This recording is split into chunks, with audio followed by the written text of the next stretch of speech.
Hello, I'd like to welcome you back to our Fire Officer series. Today we'll be discussing Chapter 13, Pre-Incident Planning and Code Enforcement.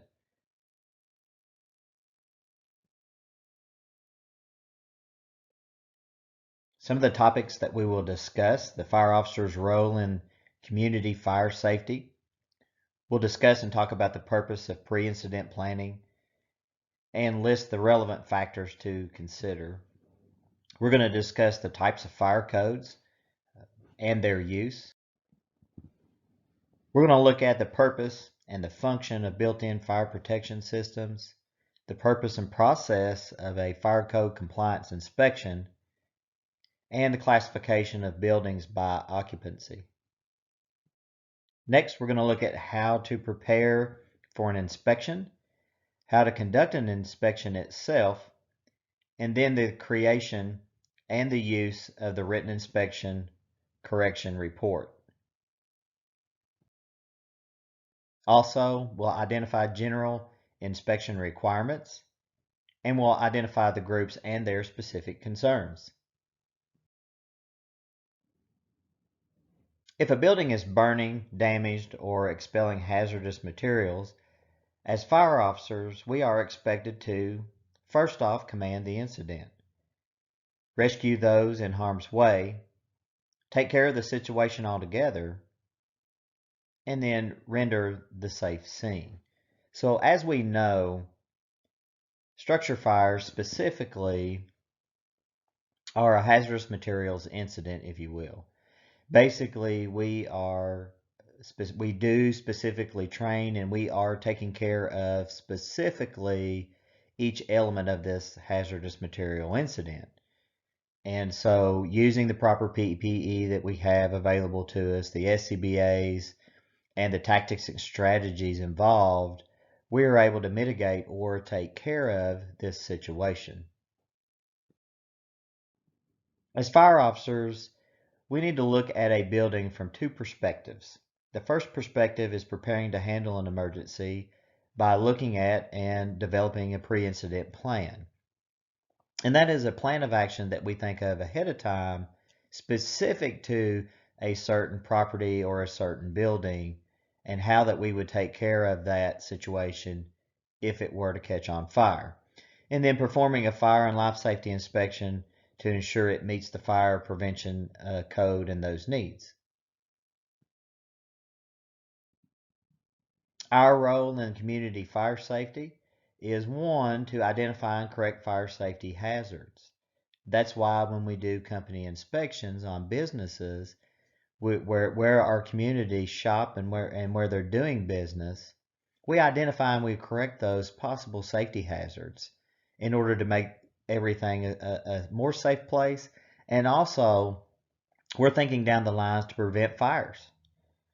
We look at developing and maintaining pre-incident plans. So once we make these plans, and these plans are written down, either in electronic format or a permanent written format placed in a binder, we maintain these. We update them as necessary, and we don't hesitate to pull these and look at them when we're on scenes. And then we promote fire safety through public education. Probably one of the bigger things with fire safety that we do, and we find ourselves doing this during Fire Prevention Month in October a lot, is our public education components. So what is our role in community fire safety? And in most areas, fire inspectors and fire officers perform the inspections, and we have some type of code enforcement type duties.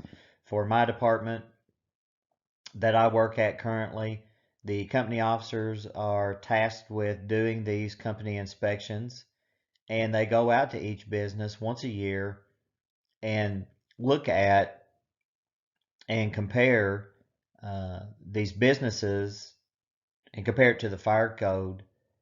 And then at some element, they have an enforcement duty side of it. And that duty would be, one, to recognize that there is a safety violation or maybe a violation of the code, and to document that. Go ahead, write it down, document it, give the business owner time to take action and to fix things, and then come back and have a look at it at a later date to ensure that those things happen. We'll start with pre-incident planning.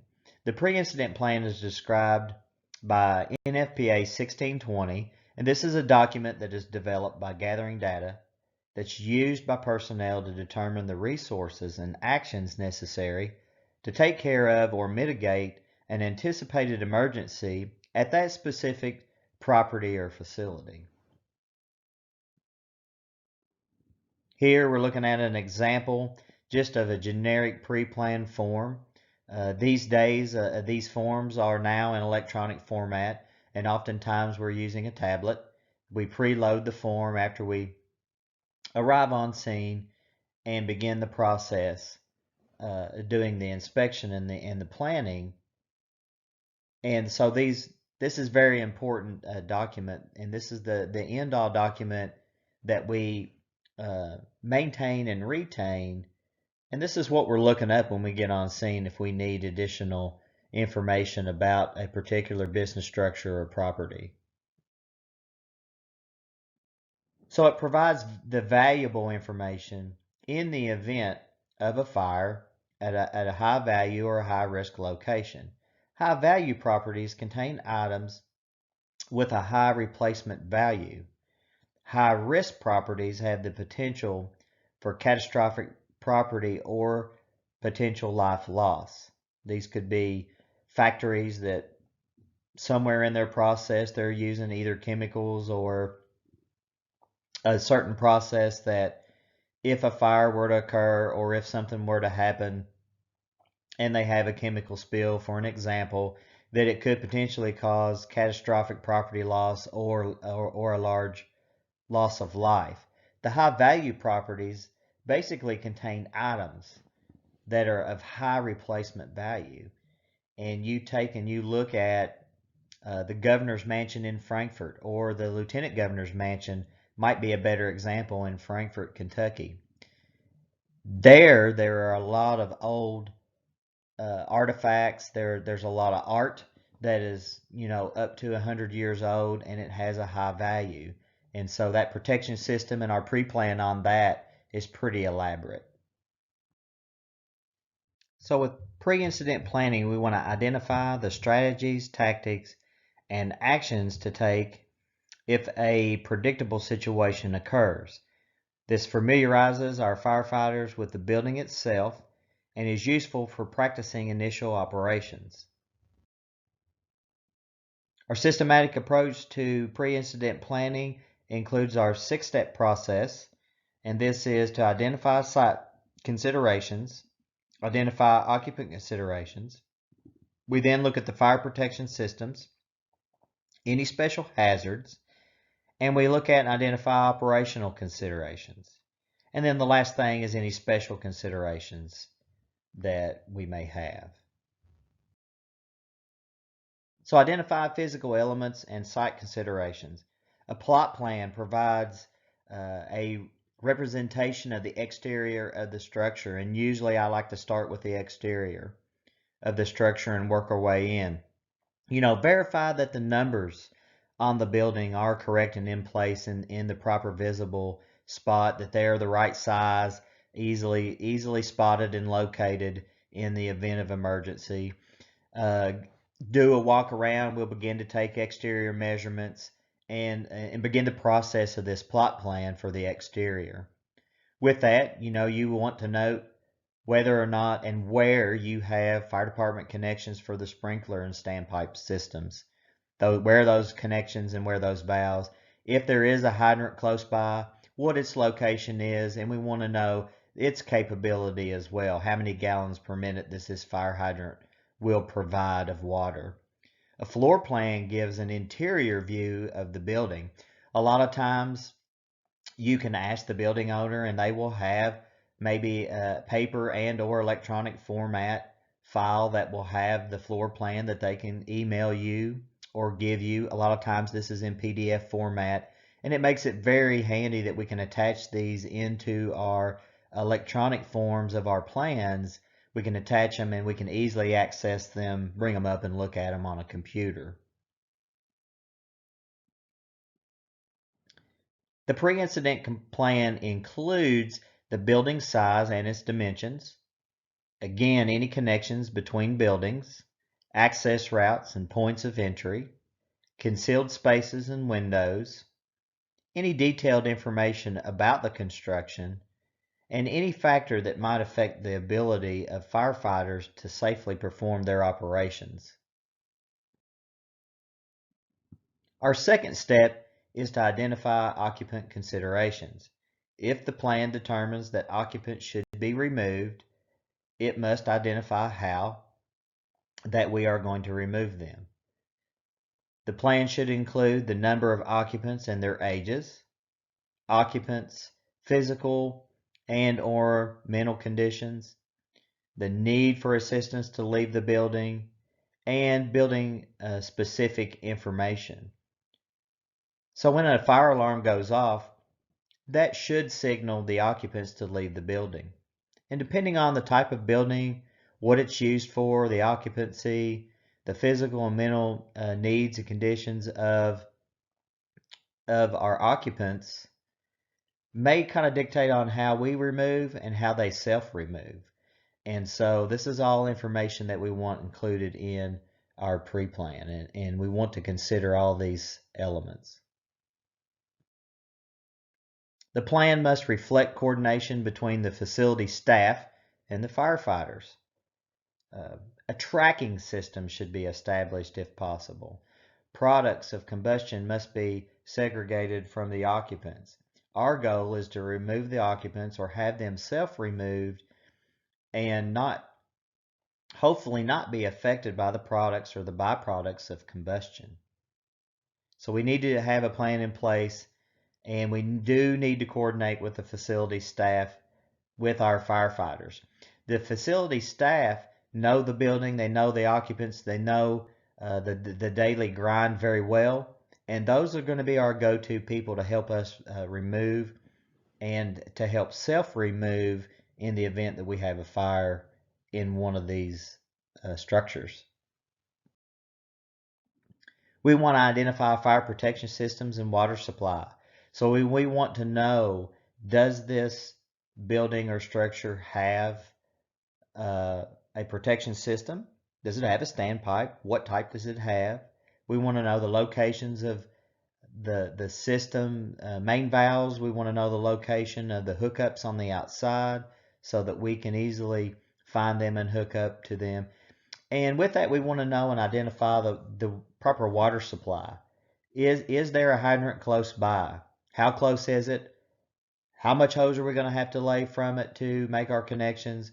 How much hose would we have to lay to the sprinkler or standpipe connections as well? And we want to give details for every fire department connection: fire pump, standpipe system, and sprinkler system. Some of our high-rise and our larger buildings are equipped with fire pumps that activate when there is water flow, and that also helps boost the sprinkler and the fire system, and it also helps us with our standpipe system. We have to be able to communicate with the facility staff, and especially the building maintenance staff. Those are the folks that know how to operate these fire pumps and these different systems in a particular property or building.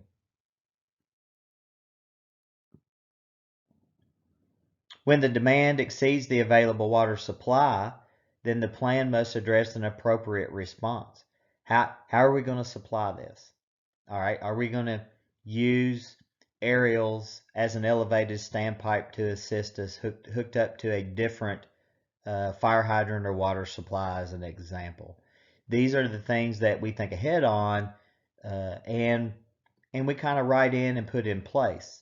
And all of this will even go back to how we place apparatus on a specific building, if you will. Step 4 is identify any special hazards. Special hazards may include flammable or combustible liquids. We would want to know where they're stored at, what they're used for in a process, if they have a process, Any explosives, again, where they're stored, what they're used for, when they're being used, toxic or biological agents that may be present. You may be dealing with a lab. I know in Frankfurt we deal with the state lab, and we have to know where and how that they contain their toxic and biological agents that may be present, if they have any in the lab. Another one there that comes in mind in Richmond, the depot, they do have stockpiles that they're now, getting rid of with an on-site facility, but they have an amount of that there that could affect the response to the fire department in certain buildings, on the compound. Radioactive materials is something that we want to know about. And there are many different places that radioactive materials may be present that you don't think of. One of the things that comes into mind is a bottling. We have Jim Beam is an example where they bottle alcohol, and they have a nuclear device that measures that volume very specifically that goes into the bottles, and that is a radioactive material that makes that measurement machine work. Hospitals is another area that you may see radioactive materials. Cancer treatment, you also may see radioactive materials in the treatment, the radiation treatment, I would say, for cancer patients. And then reactive chemicals and materials is another special hazard that we want to know about, where they are, what they react to. There are a lot of chemicals that react to water. They have a reactivity, and we know that water is abundant. It's in the air, it's all around us, and we use it as our primary and universal extinguishing agent. Some buildings contain specialized operations and processes and hazards that can pose unique challenges. These are the things that we want to document. We want to document emergency procedures with some of these processes. We want to identify personnel who can provide, that technical assistance. If you have a factory, for an example, that has a specific process, and whether they have floor conveyors or they have paint booths or they have very specific heavy-duty metal presses, all of these can pose a unique hazard, especially when it comes to a fire and rescue. Step 5 is to identify emergency operation considerations. We should plan. The plan should be based on priorities of life safety, incident stabilization, property conservation. These three things that's what we do. That's our mission statement as fire departments. The number of fire companies required is affected by the fuel load. So we have to figure, if a certain percentage of this building is on fire, how many fire companies is this going to take? We approach it from 80 to 100%, and we write in there, we know it's going to take X number of companies to take care of this. Figure your fire flow based on, all the way up to 100%. How much water will it take to take care of this situation? How many gallons per minute of water will it take to extinguish this fire? So again, we need to think about our response, where aerials would respond. What side of a building would an aerial respond to in a certain emergency? The plan should address all 4 stages of fire development, from the beginning stage all the way up through the smoldering and decay stage. So again, when we figure in our fire flows and we figure our percentages involvement, put all these in our plan of action. Anticipate areas of fire spread. We know that fire nearly doubles every few minutes. And so knowing that, just our response alone could take up to 4 or 5 minutes in some cases for us to get dressed out of the firehouse and on the property to begin, to make that assessment and that walk around. Step 6 is identify characteristics of common occupancy. We want to identify particular hazards for each occupancy group. Additional data may be required. Putting the data to use, our goal is to develop a plan that is valuable to the owner and is valuable to the fire department. It's valuable for our use, and it is also valuable for the property owner. The plan may be maintained in electronic and or hard copy form. I know these days we're using electronic format for nearly everything.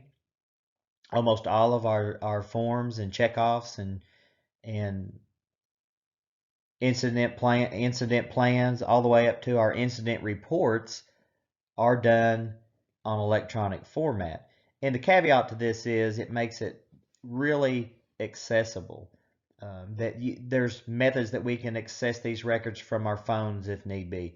Methods that we can access these records from the internet, from a database, from our tablets, our MDT tablets and those things. And it makes it very, very user friendly and easy to pull up this information and data.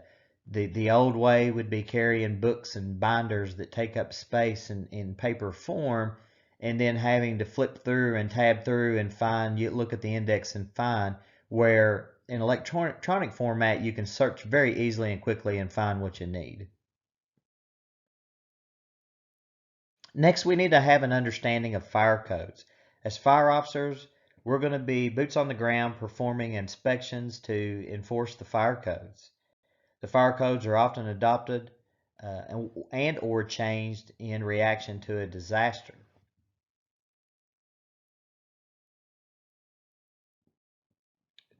The authority having jurisdiction is ultimately responsible for enforcing the requirements of a code and or a standard. A fire code is usually enforced through code compliance inspections. So when we go out and we do these annual inspections, we note any deficiencies, and then once you do that, you write down the particulars and you counsel with the property owner and you let them know, here's what we found, here's the problem with it and the why, and you're gonna get so much time to fix this, and then we'll kind of move from there. And what you have to realize, there may be some things that, although a standard required time to fix something may be 30 days for an example, there may be situations where we have to extend that out beyond the 30, maybe even to 90 or beyond, because it could be a costly repair, for an example, or it could be a costly addition that is needed to meet, to come up to meet the standard. And so truly the authority having jurisdiction has that guide to extend that out and to give property owners a little bit of latitude, especially when things become very expensive. Building code versus a fire code. Building codes apply to construction, extension, or a major renovation. So that the reason why that you have to go get a building permit is so that, one, they kind of know and have an idea of what you're building or constructing or extending or adding to, if you will. And it also kind of opens up now the book of inspections. So, that gives them a heads up on, at some point we're going to be inspecting a foundation. At some point we may be inspecting framing, plumbing, electric, so on and so forth, to make sure that those are up to code and meet the current standard. Fire codes apply to existing buildings in situations involving a potential fire hazard or a fire risk. State fire codes. Most of the states in the union have regulation and codes that apply to all properties. Most will allow local authorities to adopt more restrictive codes if necessary, but some prevent this with the mini-max type codes. State fire marshal may work in the Department of Insurance. They may work in the Department of Public Safety. They may work in a regulatory type agency set up within the government, the cabinet level office, or maybe even a state fire commission. Local fire codes are enacted by adopting an ordinance. So an ordinance, basically a law enacted by an authorized subdivision of a state, such as a city, county, township, or town. One example that I can tell you, Fayette County, Lexington, they have a no burning ordinance. No open burning ordinance. You can use grills, you can use a commercial type chimney setup or a commercially built brick type grill setup, but you can't just build a campfire. You can't just burn trash in a barrel and those kind of things. You can't just rake up your leaves and your twigs and your brush and pile it up in your backyard and burn it. And so they do have an ordinance against that. And this would be a prime example of a local fire code. Model codes, an example is developed by the NFPA and other organizations like it. The jurisdiction may adopt a model code in two ways. They can adopt it by reference or transcription. A lot of cities will adopt NFPA codes as a reference type material, and it gives you the option that you can adhere to it, go by it, look at it. Retroactive code requirements, regulations that apply to a building remain in effect unless the building is remodeled or the occupancy uses changes, and then so that may change. On occasion, the authority having jurisdiction passes a code revision that applies retroactively, which means that that particular occupancy may need to now go back and adhere to and fix or upgrade to meet the present code. So an example might be that an occupancy that was not used as a hotel and that type of living, and it was used for business, and now it's changed, may require you to add sprinkler system. You know, a dormitory, an old dormitory on a college campus, in order for them to keep using it as a college dormitory. An example there, if it did not have a sprinkler system prior to, it would have to be now upgraded, because in state law that is one that was retroactive. Built-in fire protection systems, they are designed to assist firefighters. They are designed to keep fire at bay long enough for firefighters to arrive on the scene and begin to take action.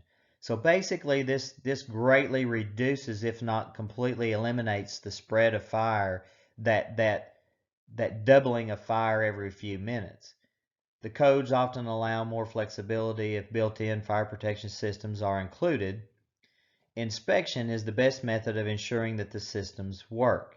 And in most cases, in most states, it is required that these type of systems be inspected once a year, and then they get a tag and a date where they have been properly inspected and passed. Water-based fire protection systems. This is your automatic sprinkler systems. Basically, heat causes the sprinklers to open and release water onto the fire. When the water starts flowing, an alarm is then activated. And you'll also see pictured here on this slide at the bottom is a water gong. And when this is sounding on the outside as you pull up, if you hear this gong going off, you can assure that water is flowing, because water flowing through that is what makes it turn and make it sound. Types of automatic sprinkler systems include wet pipe, which is sprinkler systems that have water. They're charged with water at all times. Dry pipe, they are charged with air, and they have a pre-action type valve set up that when the air, when the fire causes the head to release, then the air moves out, it loses PSI, and that then tells the valve to boom, flow water, and it flows water. A deluge system, heads are always open. When it is activated, either massive amounts of water or foam come out and cover the entire area. You do see these in airplane hangars. These type of systems is one example that you may see a deluge type system. These systems can also be manually activated within the area or the hangar, if you will. And then a pre-action type system, which is a system, again, it has that actuating valve, and it's ready to go. Your standpipe systems enable your connection to the fire hoses. That gives us the ability to inside a stairwell, for an example, that we can make a hookup and we can use the water that's charged to the system. These may have to be pumped. They may also have a fire pump in the building that is interconnected with these type of systems, and they are divided up into 1, 2, and 3 classes. One is for fire department use only. One's a combination the civilian and fire department can use, and the other one is the occupant uses. Fire pumps in your water-based protection systems basically are designed to increase the water pressure in the standpipe and or the sprinkler type system, and basically this assists the system in extinguishment or keeping that fire at bay, but it also helps us by keeping that at bay and when we make our connections to further boost the system. Special extinguishing systems such as carbon dioxide systems and clean agent type systems, they protect a specific device or process or flood an enclosed space. The pre-incident plan should require the use of self-contained breathing apparatus in the event that we're responding to the areas that these have been activated. So the halon systems or the clean agent systems of today and the carbon dioxide systems, you have to have an SCBA and be wearing it and breathing air, because these type systems push oxygen and the normal air away, and this basically, by removing the air and the oxidizer, it causes the fire to be extinguished. We've removed, that oxidizer side and even some of the heat side of the fire triangle. Now, they are deemed clean agents because they do not do damage to electrical and electronic type equipment. So most often you're going to see these type systems used in office areas where there's a lot of computers, server areas, rooms, and even floors of buildings that are completely wall-to-wall electronic computer servers. This is where you'll see these type of systems in place.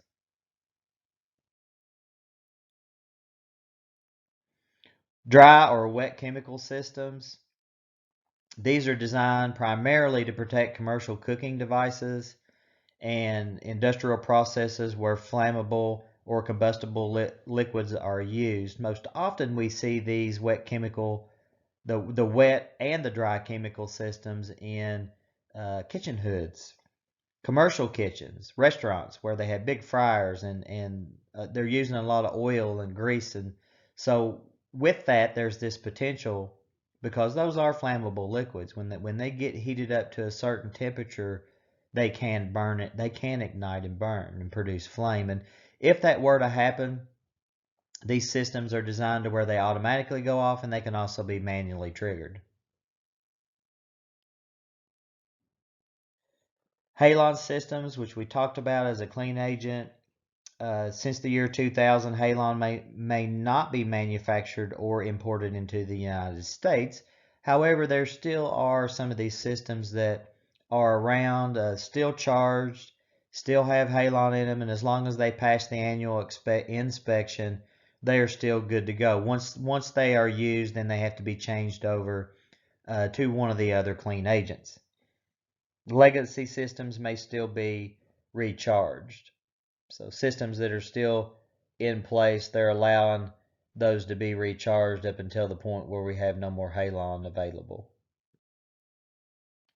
Foam systems, another specialized type system. These are used when hazards involve flammable or combustible liquids. Basically, this foam blanket creates a smothering blanket that extinguishes the fire, and then it suppresses vapor. So it basically it allows a blanket in between, normal air with oxygen in it, and then it also keeps that chemical or that combustible liquid from producing a vapor. Alarm and detection systems monitor for fire and notify personnel. These are the fire alarm systems or systems that are in place, and they are designed in such to notify personnel when there's a fire on site, and it tells them when to leave the building.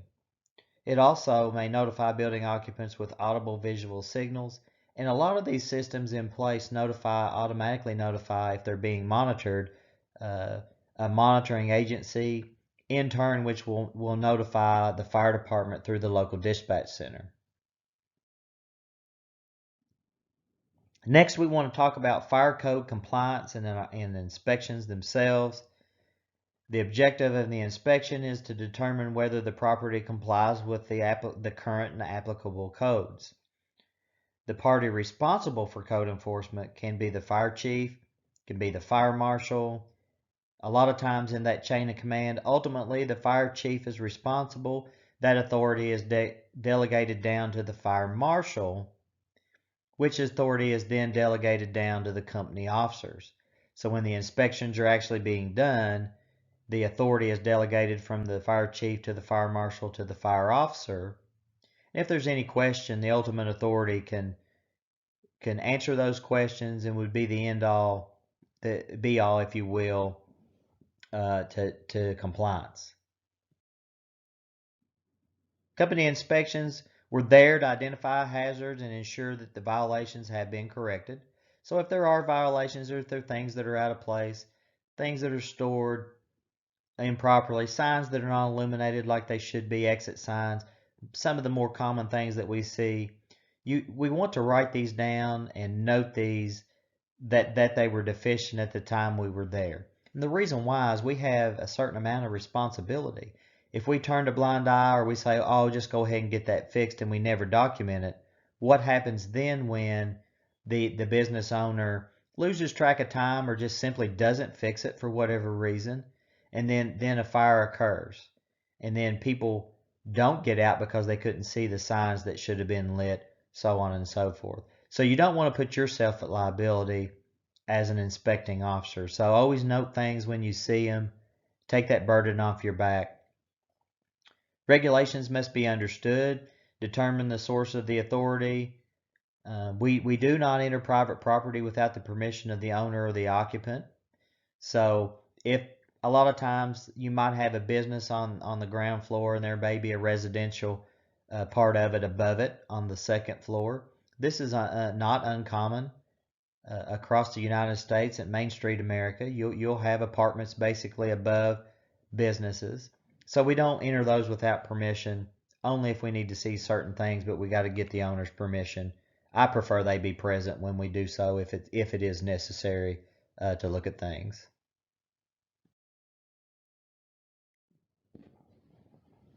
Classifying occupancy. Codes may classify buildings by the type of their construction, what they are used for, or the type of their occupancy. Type 1 construction is a non-combustible type construction. It is the most durable type of structure. And basically this allows time for extensive fire suppression without collapse. Often uses compartmentation. A lot of concrete in these type of buildings that are constructed this way. Type 2 is a non-combustible with limited combustible materials. Subdivisions are based on fire resistance, and these require replacement in 30 to 40 years. Type 3s is your heavy timber. This is your exterior load-bearing walls are comprised of non-combustible masonry. The structural frame is protected in the Type 3A, but unprotected in Type 3B, but it's heavy timber on the inside basically. Large dimensional wood. Same thing with your 4s. Exterior walls are non-combustible. The interior elements are unprotected wood, beams and columns. Again, this is beams, large dimensional lumber beams and columns, but they are completely unprotected. A well-seated may exceed municipal water. A well-seated fire may exceed municipal water supply capacity. So in these type of buildings, if we know we have them with the heavy timber, We need to know what they're used for, where they're at, and how they're constructed, and then figure our fire flows accordingly. Type 5s we're most used to. This is the entire structure may be constructed of wood and or approved type materials. This is again residential and is the most common foundation for the future innovative building methods. This is our bread and butter fires, our house fires, our residential fires that we go on most often. These are all wood. They may have lightweight truss construction, whether it be the floors, whether it be, the roofs that are built out of lightweight trusses, and so we have to take all this into consideration. Some of they may be on a crawl, they may be on a basement. So when you do an initial walk around on a Type 5, these are the things you're looking for. You're looking for at the outside, is this platform or balloon construction? What are the utilities? Is it on a basement? Is it on a crawl? Do I see any dangers? Do I have indications that this has a trussed roof on it? Occupancy and use group. Occupancy type, purpose for which a building or portion of a building is used. Code requirements are determined by the usage group, and each occupancy type has dozens of use groups. If it is used for assembly, this is the ones that are used for gathering of people for deliberation. It could be worship, entertainment, eating, drinking, amusement, or awaiting transportation. Businesses are used for account and record keeping or transaction of business and other mercantile type setups. Educational groups, these are used for educational purposes through up to the 12th grade. So these are our schools from elementary to middle to high schools. And then industrial, where products are manufactured or similar processes are then conducted. Healthcare, used for medical purposes or other treatment of care of 4 or more persons. So your hospitals, your clinics, etc., are occupancies that are used for healthcare. Detention and correctional, which are used to house 4 or more persons under varied degrees of restraint or security. So these are our prisons and our jails. Mercantile are used for the display and the sale of merchandise. So your retail stores, your Walmarts, your Targets, your Krogers and places like that. And even small business that are set up, hardware stores and set up for retail. Residential provides sleeping accommodations. The 5 subcategories are 1 and 2 family dwelling units, lodging and rooming houses, hotels, dormitories, and apartment type buildings. Some may be used for storage, primarily for the use of storage or sheltering of goods, merchandise, products, vehicles, and or animals.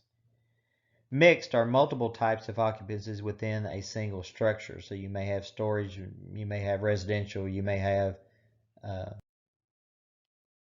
other types of within the same structure. So again, unusual, some occupancies do not fit neatly into these other categories.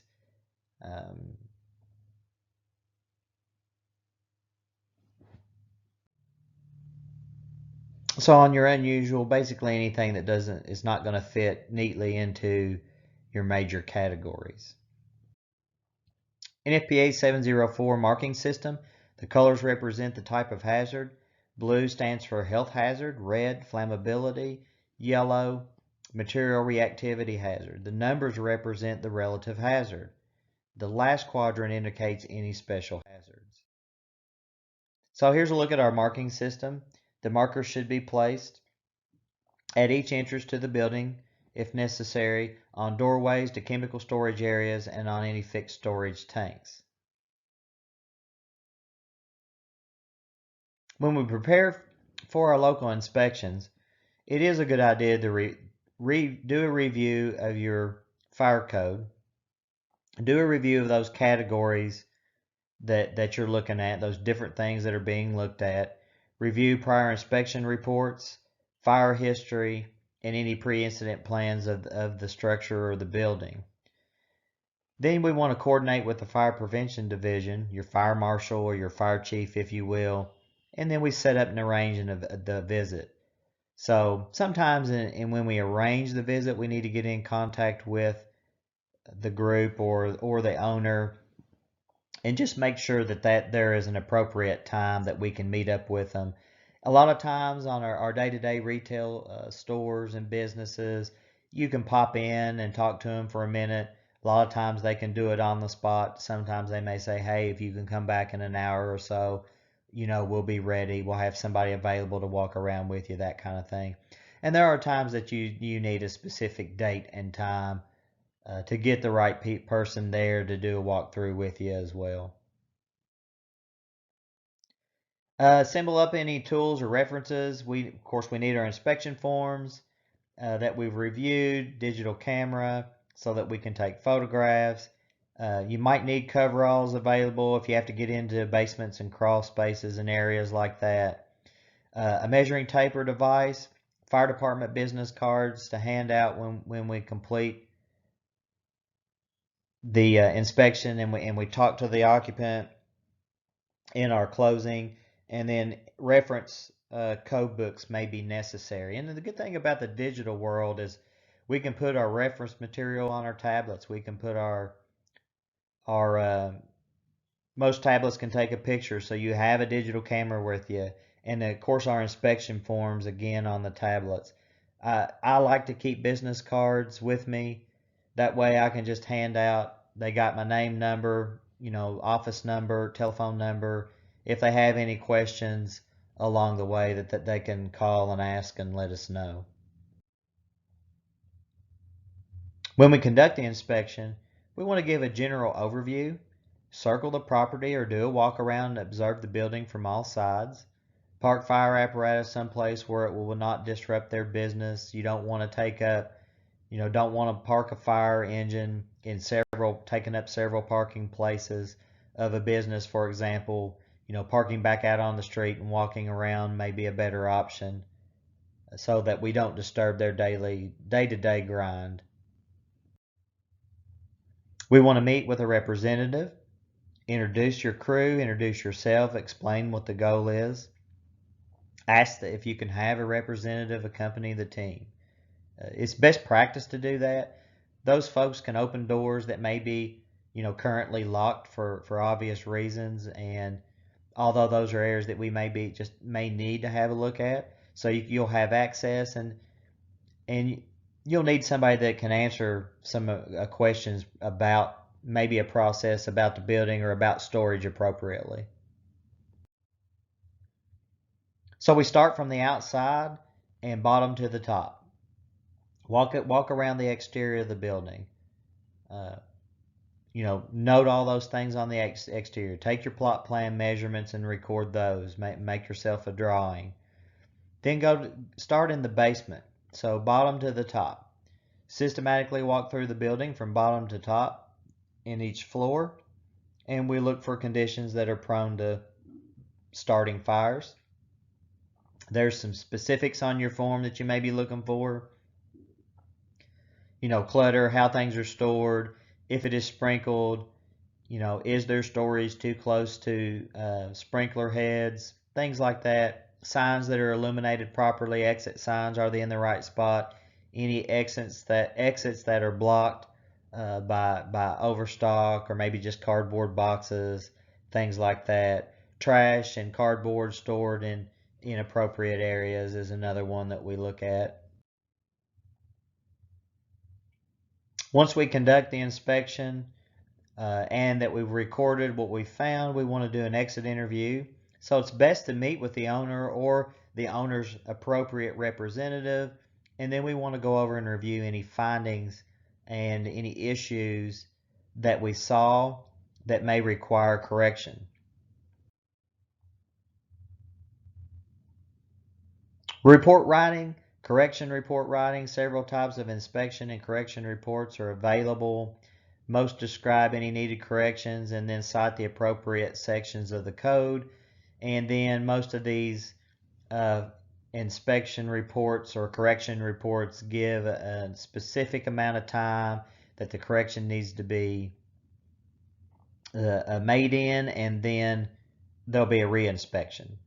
So 30 days for an example. If it's 30 days and that time passes, then the fire marshal will then show up and do a reinspection, and they'll also document that reinspection on a correction form to see, yes, has it been correct, these things have been corrected, no other things noted, or no, so on and so forth.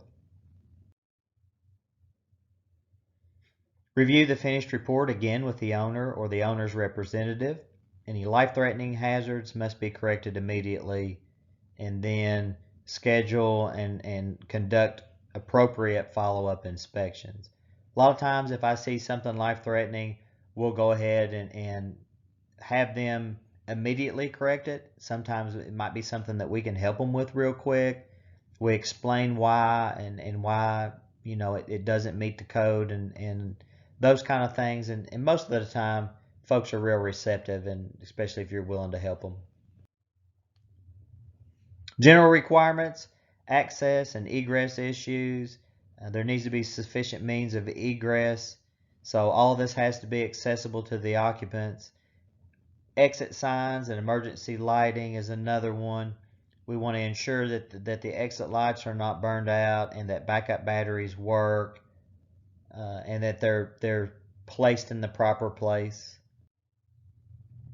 Portable fire extinguishers is another thing that we look at. We want to verify the extinguisher size, type, and location, and then look at it and inspect it for any physical damage, and then confirm that that it has visible instructions, the seal on it is present, seal's not been broke, the inspection documentation is present, which is usually a hang tag with the dates, the last known inspection date punched out.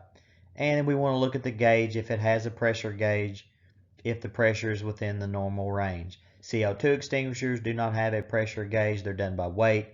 So there is an example, there is no gauge on those type of extinguishers. Built-in fire protection systems, we want to inspect connection caps. We want to look at and inspect the control valves. We want to make sure that they're in the operating position. If we find something that has been closed down, you know, we need to know what the why, if it's being repaired, you know, what's wrong with it, that kind of thing. Has the fire department been notified? Electrical, we want to look at and ensure that the panel covers are in place, that the wires, everything is covered. We want to check for any hazards. We want to make sure that there's nothing being stored like combustible cardboard and paper and trash and those kind of things being stored too close to your electrical panels. We look for any specialized hazards. It may require a fire prevention division or hazardous use permit. Hazmat or hazard identification signs should meet the NFPA 704 conditions, and any material safety and data sheets must be available.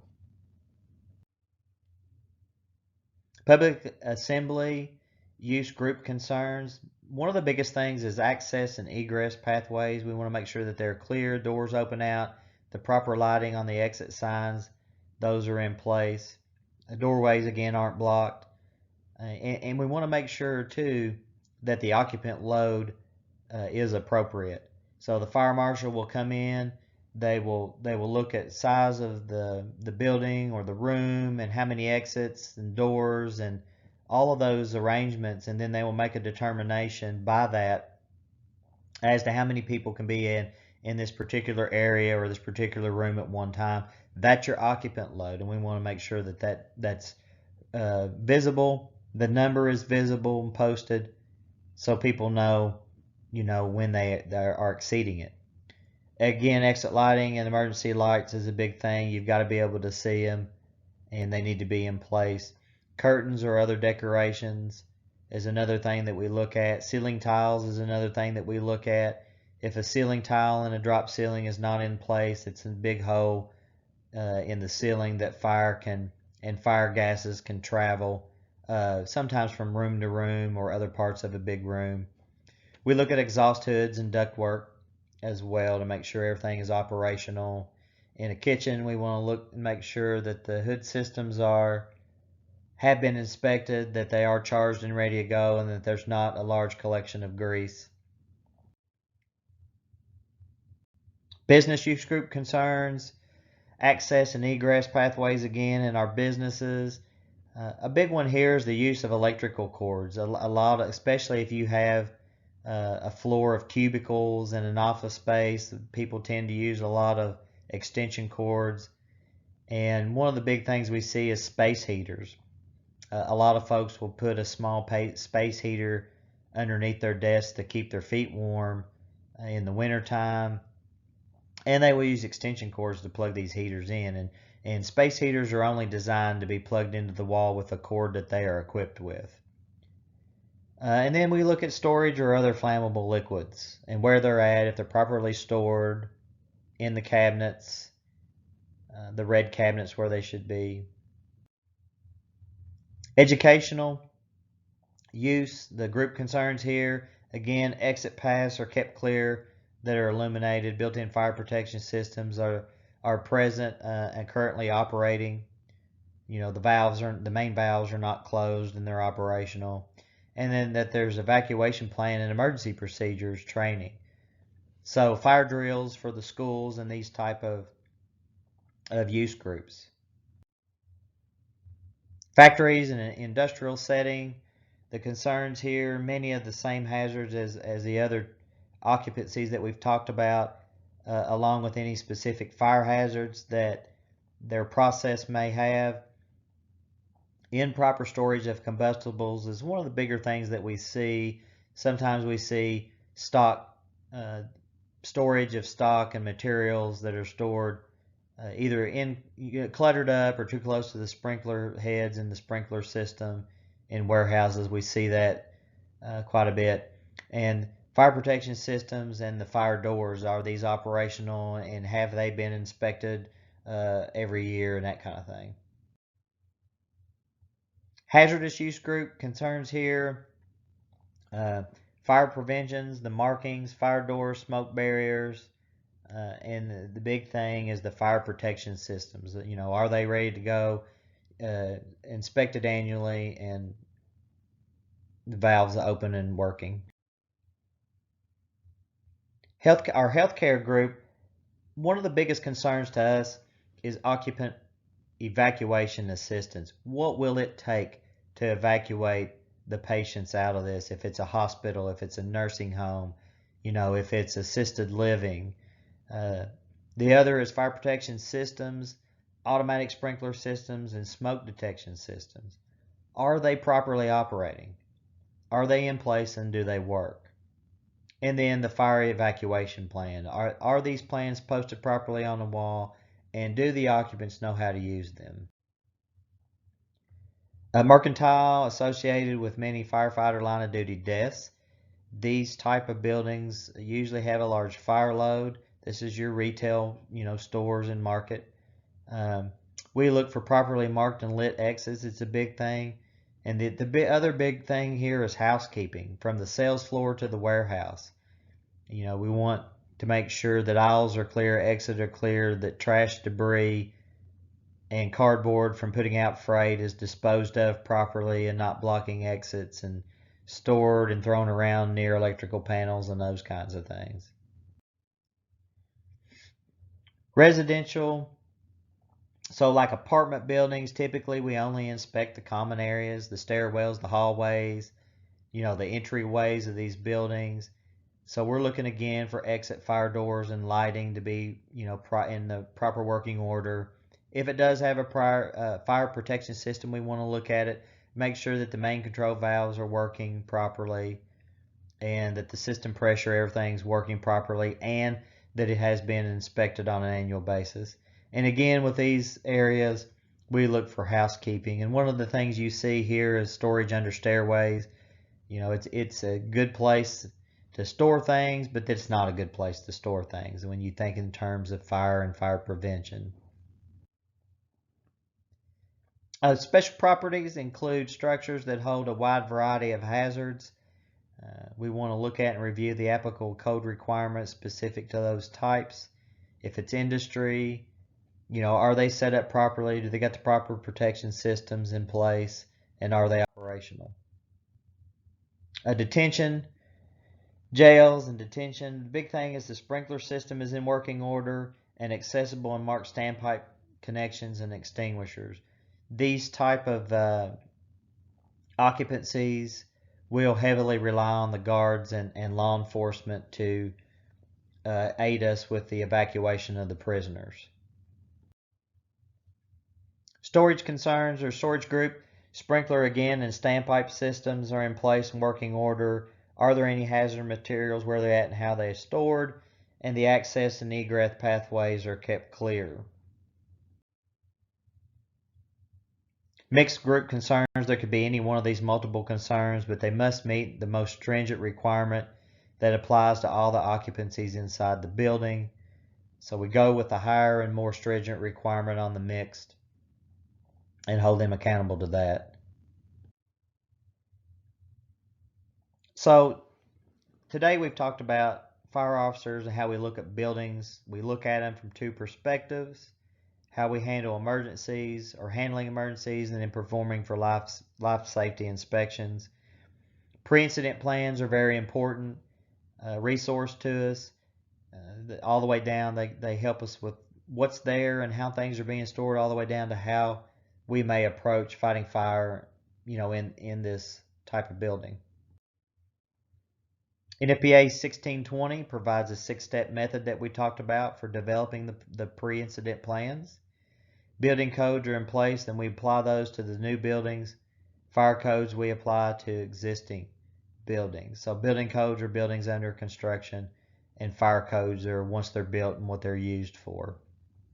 At the local level, your safety codes are enacted by adopting the ordinance. That ordinance then becomes, the working plan for that specific city or that specific local agency. States and local jurisdictions may adopt a nationally recognized model code, which a lot do. It's already done. They will adopt that as NFPA 1 is an example and go by that. They certainly can adopt and formulate and modify specific areas for their own benefit. The fire officer should understand how built-in fire protection systems work. We're the ones that are, we hook up to them, we use them, and we also, when the alarm goes off, we're inspecting and shutting them down or sometimes bringing them back online and that kind of thing. The objective of a fire code compliance program is to determine whether a property is in compliance with the code and then let them know when they're not, so that they can make arrangements to bring things back up to code. Fire inspection purpose is to identify hazards and any violations, and then note those so that they can be fixed. The codes classify a building by its type of construction, its type of occupancy, and then what use group that is using the occupancy. Conducting fire inspections should be approached in the systematic order and a systematic manner. Report writing should describe any needed corrections with your inspections. There should be an appropriate amount of time that's checked on there or written on there to allow for these corrections to be made. And then at some point, a reinspection or correction report, reinspection is done, and then we mark again what we found on the correction report. Use groups include public, assembly, business, education, to healthcare, to storage, and even mixed. And we have to know what these buildings are used for and what groups are using them in order to tell us what standard that they need to meet.